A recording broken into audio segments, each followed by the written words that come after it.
There's nothing intimidating about composting. In fact, it's a club that we can all join and it's free.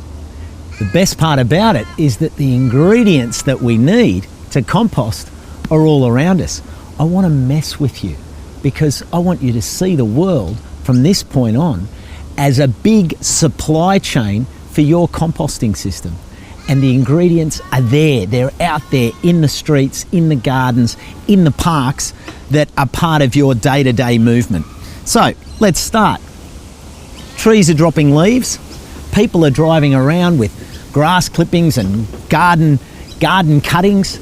There's cafes churning out green waste as table waste.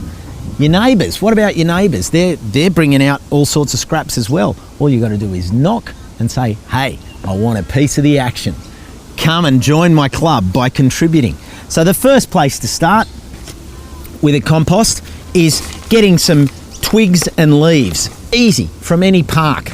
Just go down, rake them up with your hands or with a rake.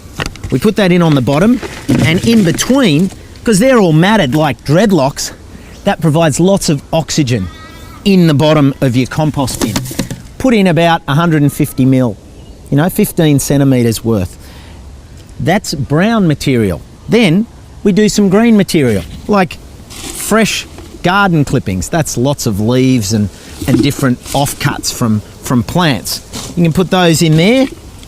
Again, whatever you've got. And some water. Give them a good water. That's like the lubricant that will start to break all this down. So if we've gone brown then green, we can go with another layer of brown. In this case, paper, shredded paper. Perfect. Much like the twigs, because when it's shredded, there's lots of oxygen in there, which is air.